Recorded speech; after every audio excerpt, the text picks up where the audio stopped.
السلام عليكم ورحمة الله وبركاته. عائلة أفكار صحية، ازيكم عاملين إيه؟ يا رب تكونوا بخير. قبل ما نبدأ موضوعنا يا ريت تشترك في القناة حتى يصلك كل جديد. هل البلغم شيء مؤذي؟ البلغم في الصيف، البلغم في الشتاء، البلغم وأنا تعبان، حتى البلغم بدون تعب. إيه الموضوع وإيه العلاج؟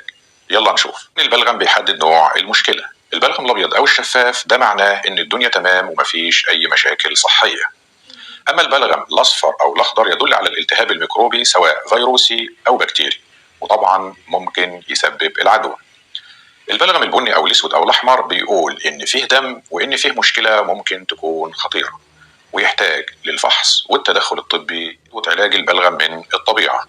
شرب السوائل الدافية بكثرة تعمل على إذابة البلغم وتقليل اللزوجة والتخلص منه. حاجة تانية مهمة جدا، مشروب البابونج الدافئ من أهم مذيبات البلغم. روعة روعة روعة. عاوز أقول لك برضو على حاجة مهمة جدا، مشروب الليمون أو مشروب الليمون مع النعناع بشكل متكرر مرتين في اليوم. العسل الأبيض الأصلي مضاد للالتهابات، رائع للجهاز التنفسي. معانا أيضا الليمون الدافئ كغرغرة، يذيب البلغم ويعالج السعال وينظف المسالك التنفسية. الملح ثم الملح ثم الملح.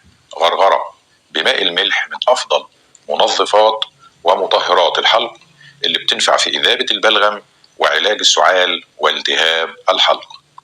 المكملات الغذائية رافعة المناعة زي الزنك وفيتامين د وفيتامين سي. إذا كان الالتهاب بسبب تلوث وهو ما سبب البلغم، يبقى الحاجات اللي فاتت دي كافية لتنظيف الملوثات وعلاج البلغم. إذا كان هناك التهاب فيروسي يبقى معانا الثوم كمضاد حيوي طبيعي قاتل للفيروسات والبكتيريا والفطريات. البصل من مضادات الالتهاب الطبيعية من أروع ما يكون. كل ما سبق كافي إن شاء الله إن هو يخلصك من هذه المشكلة. طبعا إجمالا كده أسباب البلغم التهابات في الحلق والجيوب الأنفية والرئتين، سواء التهابات بالملوثات أو بالميكروبات.